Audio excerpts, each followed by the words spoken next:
Welcome to the A-Game Poker Podcast. My guest on today's podcast is Anton Wigg. Anton is a top tournament player with over $9 million in live and online cashes, including EPT Main Event and Sunday Million wins. Beyond his own individual achievements in poker, he's formed a group of truly elite high-stakes tournament players, and we'll be getting some insight into what Anton's gained from that experience and the kind of work that those players do together. In addition to this, Anton's now combining his poker career with a startup outside poker, and we'll be talking about how he's drawn on his experiences within poker in his new business venture.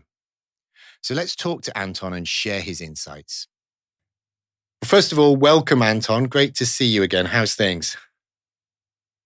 Hello, sir. Yeah, things are good. Very, very busy at the moment. I have a startup business, so that's eating up a lot of my time, but it's good. I get to learn a lot. I get to make some power moves, and I feel like I'm finding somewhat of a balance, as much as balance applies when you want to have extraordinary results. Yeah, absolutely. And I'm looking forward to actually discussing a little bit about your startup later. I want to start by just asking you to reflect back on your poker career up to this point, because in the intro, I've talked about some of the big highlights, the EPT Main Event win, the Sunday Million win.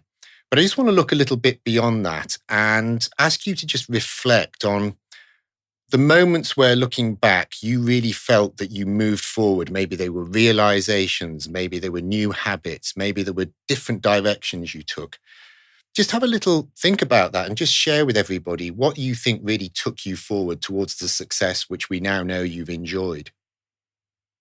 I think it might sound a little counterintuitive, but I think the highlights are those are results. They're very valuable and obviously super important in order to have a successful career. But I think those are not really the defining moments. Like, I remember winning EPT Copenhagen, and my exact feeling was, well, that was sooner rather than later. Yeah. Realizing that that's not how I define my career. That was just like the result that came from a process at that time, and later in, let's call it a more organized process. But I think the more defining moments are the downs. Like when you're doubting yourself, is this my career choice? You're going through a downswing. I think that's a much better way of defining it, because there you have to make an active choice. Like, is this what I want to do? Is this where I want to put my energy? So I would say, like, I have a few of those. I remember specifically I'd worked a lot. I put in a lot of effort into my game, maybe not in the most efficient way. And I made a final table of the Party Poker Millions 5K, like the first Millions tournament that they ran. Yeah.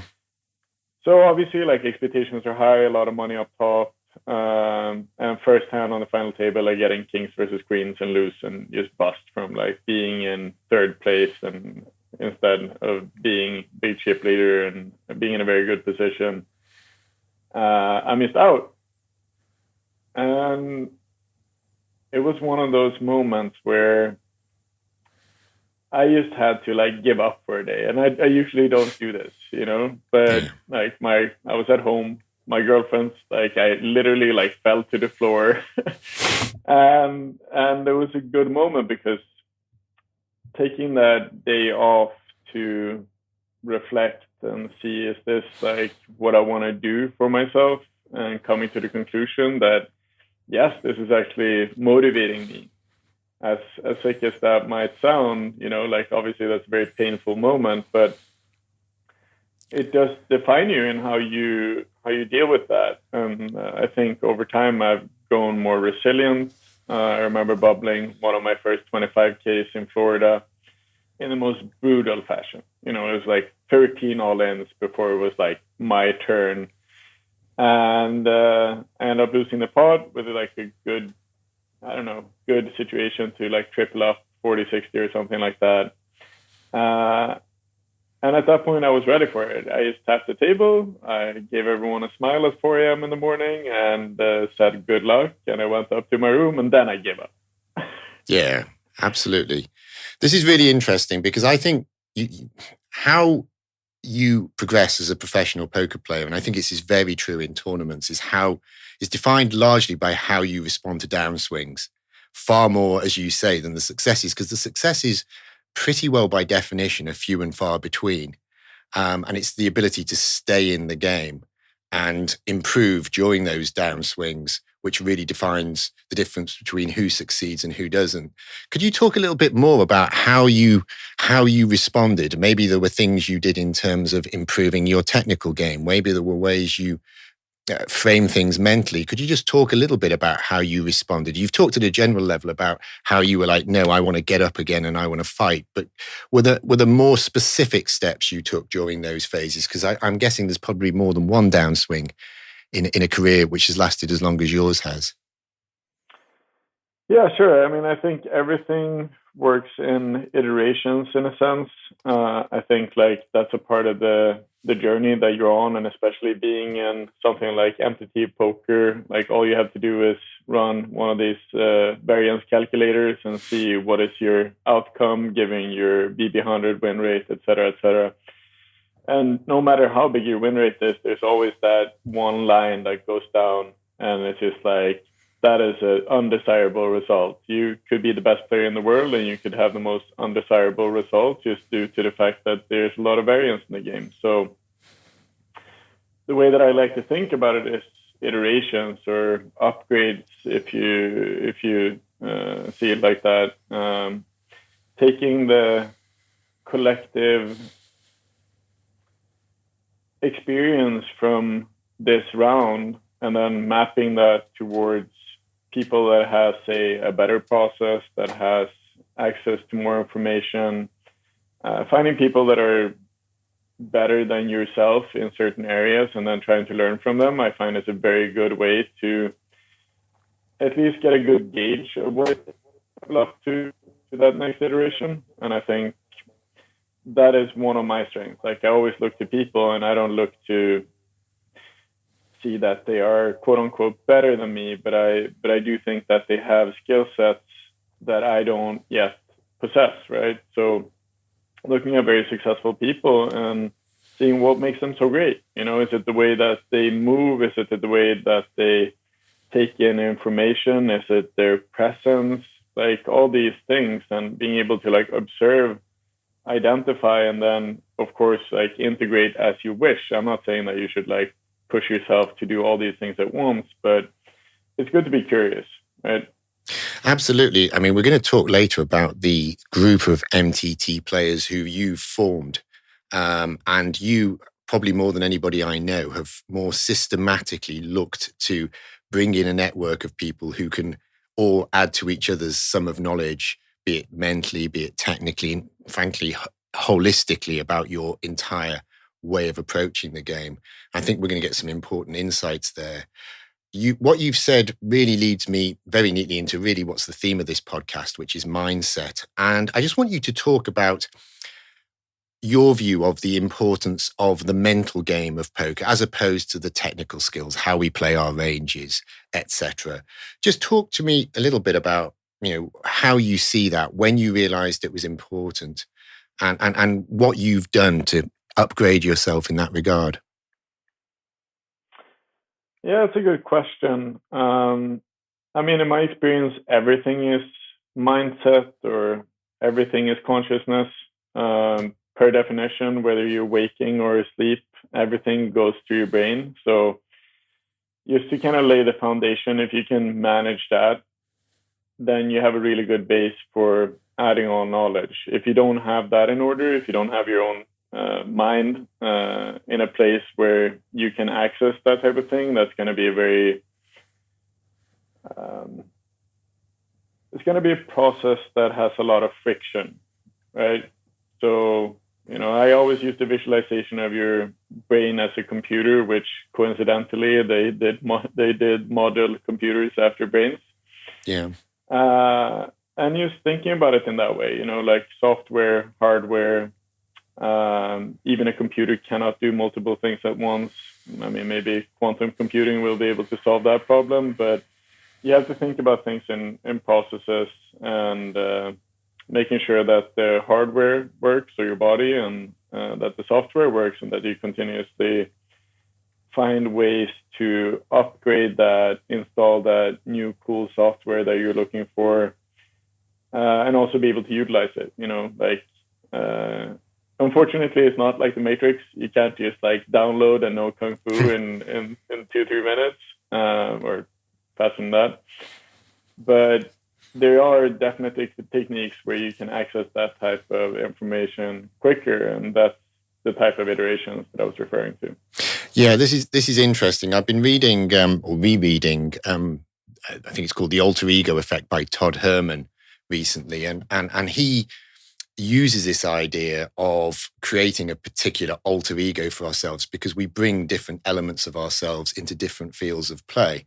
And the version of ourselves that we may bring to the poker tables may be very different from the version of ourselves that we want to bring into our personal life.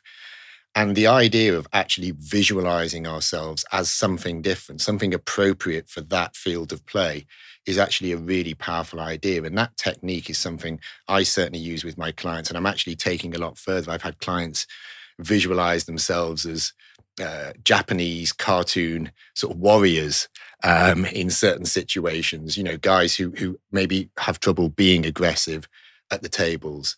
And again, visualizing your brain as a computer is a really powerful idea. Just want to take this a little bit further and just say, what have you found your biggest challenges in terms of the mental game, in terms of your poker career, and how have you responded to those challenges? I think there's always challenges, and I think those kind of change and iterate over time. I think the number one challenge is remaining consistent in a practice. And I think it's this feeling of once you make an upgrade that the work kind of stops there, because you're already feeling good. You're already feeling like you got it. You're already feeling like, feeling that I want to bring action, and now I have that power, already harnessed that. Whereas if you don't keep sharpening that blade, then it's gonna get dull, right? Yeah. So maintaining a practice over time, I think, has been the number one challenge. There's obviously a lot more that goes to that. I think making space and time for those type of activities is also very, very important. It's easy to make this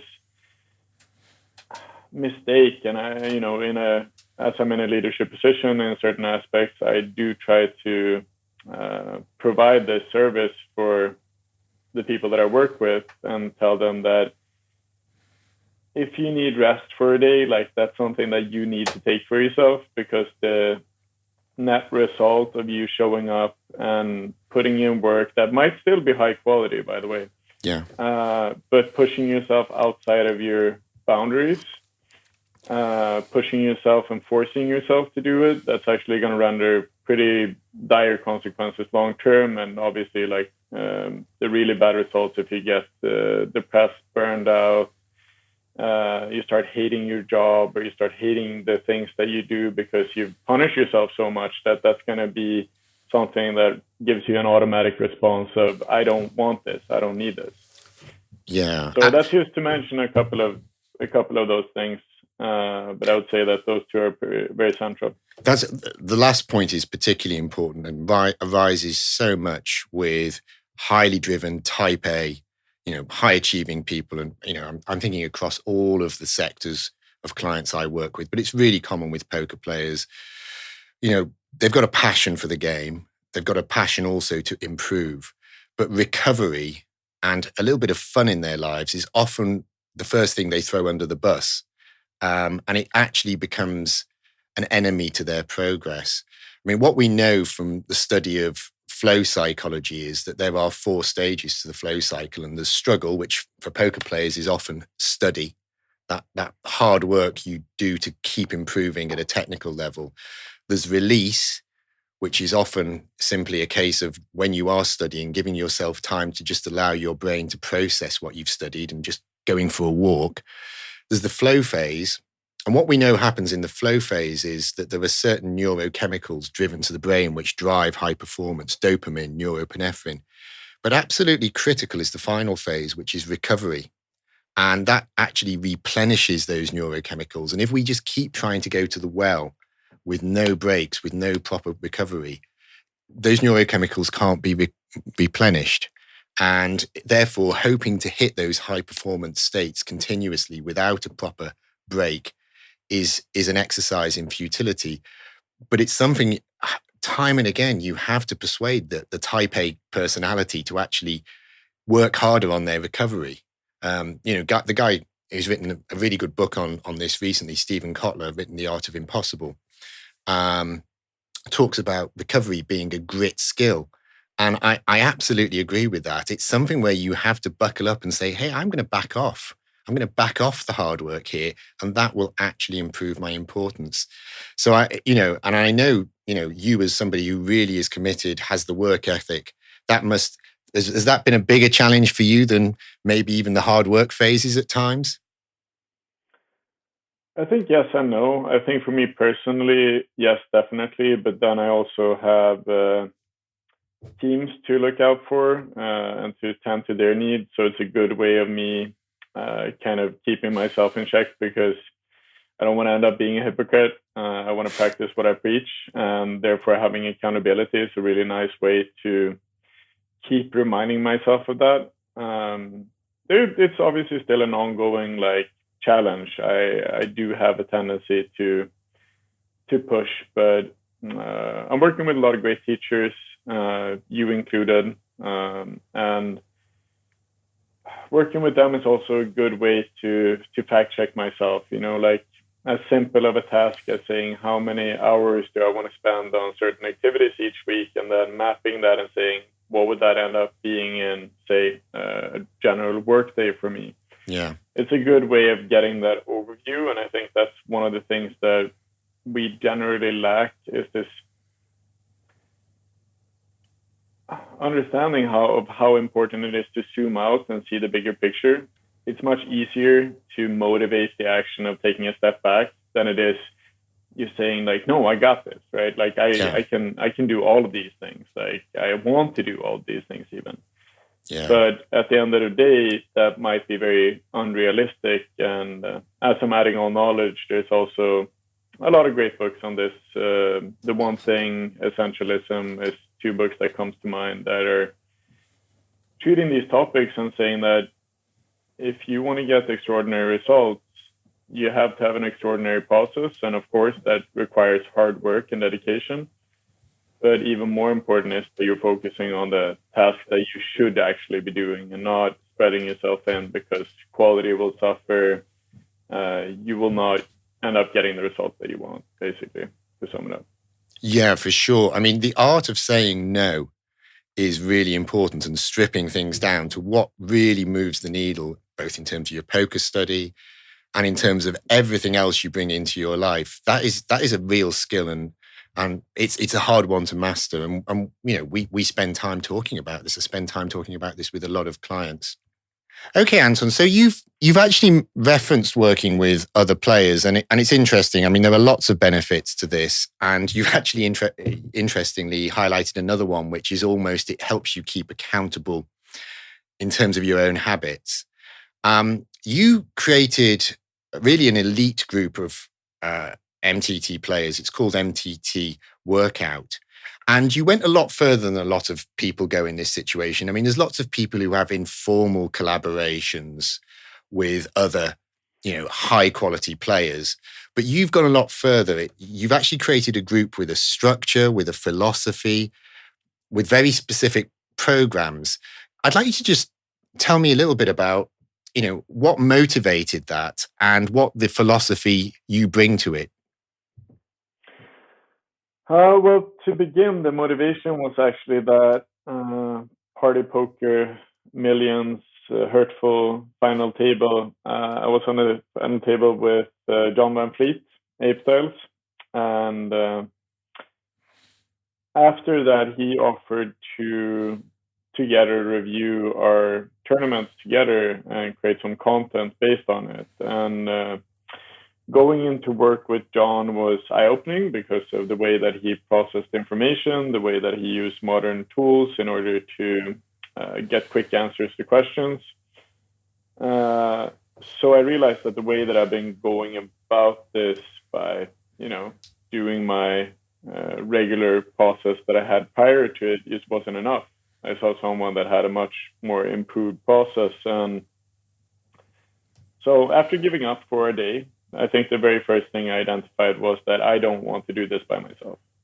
I'm not a person that enjoys working by myself. I'm a person that enjoys and thrives in the company of others. I also see the benefit of, having the power in numbers, having different skill sets coming in. So I started testing different compositions of people that I knew through poker that I liked personally, and came up short quite a few times until I started finding the right kind of people that I really resonated with, that had the same type of motivation as I did, that was hardworking, and also just really fun and motivating people to be around, that comes in with that type of mindset to each session. And it started not feeling like work. Yeah. And I think that's a huge point. I think in that I always learn when I'm enjoying the experience. I mean, just to use an analogy, think back to school and those classes where you had a teacher that you're like, I don't really like this teacher. I don't like how they teach. You have to be very driven and motivated yourself in order to actually learn during those sessions. Whereas the alternative, when you have that teacher that just makes things come alive and makes you engage with the process and the data and the information and all that, having people like that around automatically makes you pay attention to the type of material, and and the other end holds you accountable as well towards the process. That's also part of being a good teacher, right? Absolutely. I mean, there's lots of takeaways for me listening to this. The first one is, in a bad moment, wasn't a downswing as such, but it was a difficult moment. Your response was one of grit. What Angela Duckworth has written about in her seminal book on this subject, you actually used it to bounce back in a very significant way and actually say, how do I get better from here? And you didn't just do it in a casual way. You really doubled down on this, and that's really important. The second thing is the power of the network. You've referred to accountability. You've referred to the ability to bring different skill sets and knowledge into yourself, and underpinning that is a humility. Saying, hey, I haven't got all the answers here, but I'm going to try and find people who can give me as close to the answers as I'm able to get. The other interesting thing is, again, I've already referred to some of the psychology of flow, and there's some known flow triggers. One of the things the network allows you to access is novelty, and novelty is a flow trigger.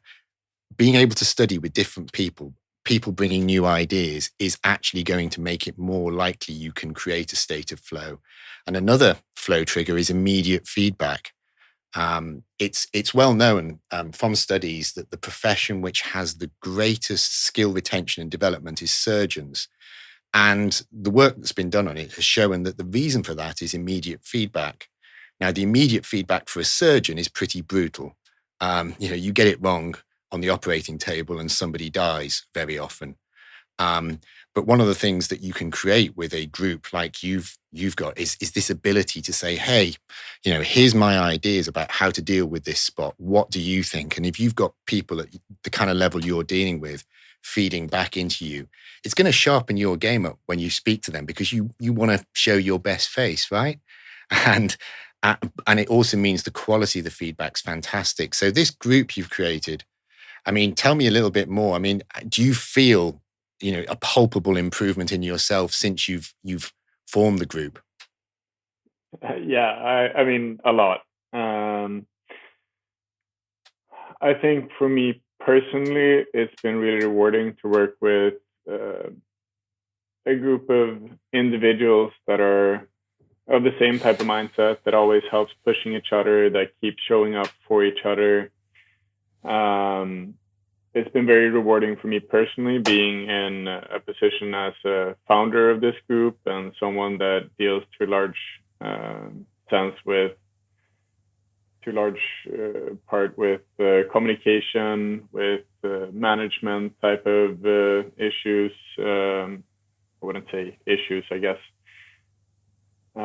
Dealing with management challenges, also like having growth is one of those things that can be a challenge. Seeing who enjoys working with each other, in which way, attempting to introduce different types of structure and using, say, traditional product planning might end up being a dead end. So for me personally, it's been a really experience of growth.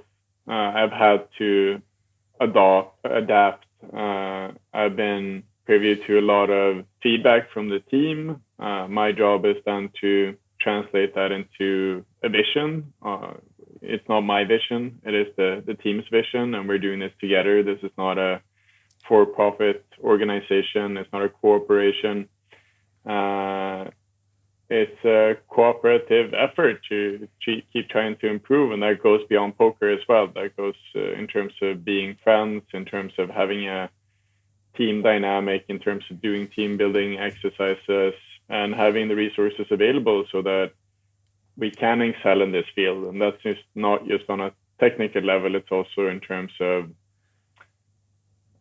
adding on both ancient and modern practices, and seeing like what are the things that works for us, and who would like to, say, do yoga, or who would like to have a challenge in doing pull-ups for a week, and how can we keep motivating each other to make progress, right?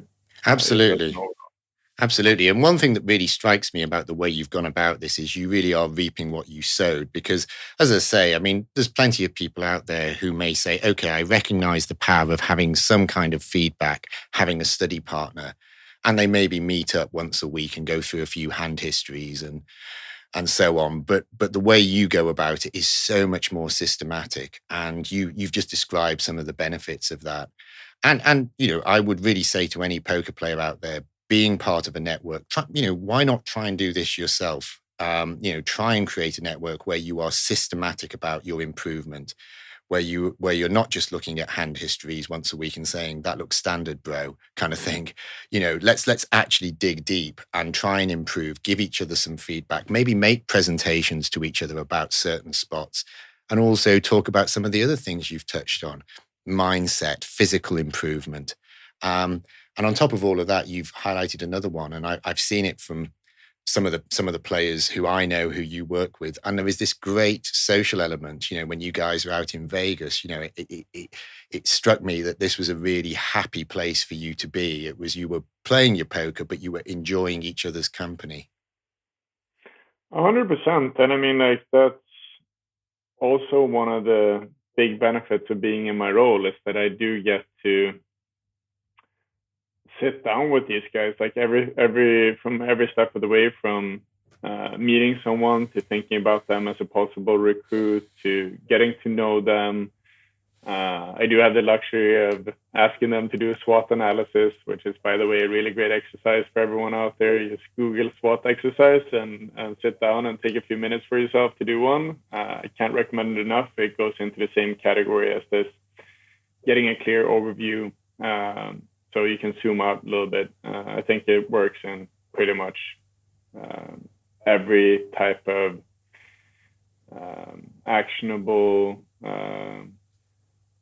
start for any type of action that you want to take. I would say that doing a SWOT analysis is something that you can be using. Excellent. And let's just move, because obviously you've had some preliminary management experience, if you like, in creating this group and running this group, and now you are extending your interests. And I want to just talk about your startup. Firstly, tell us a little bit about it. What is it? And again, what motivated you to create your startup and what philosophies underlie it? I think for me, a few key pillars is always making progress, always looking to be holistic, always looking to be scientific, and also looking to be encouraging others to make improvements for themselves. So that's why me and my business partner, Martin, who is exactly of the same mindset, we can sum it down to one word. We want to be of service. We started WeFuel GmbH, which is the Austrian version of a stock company. And we started this based on a singular product, which is now called WeNuts. We're on the Vienna market. It's small energy balls. It has no sweeteners, no preservatives, no compromises, which is exactly how we want to run our business.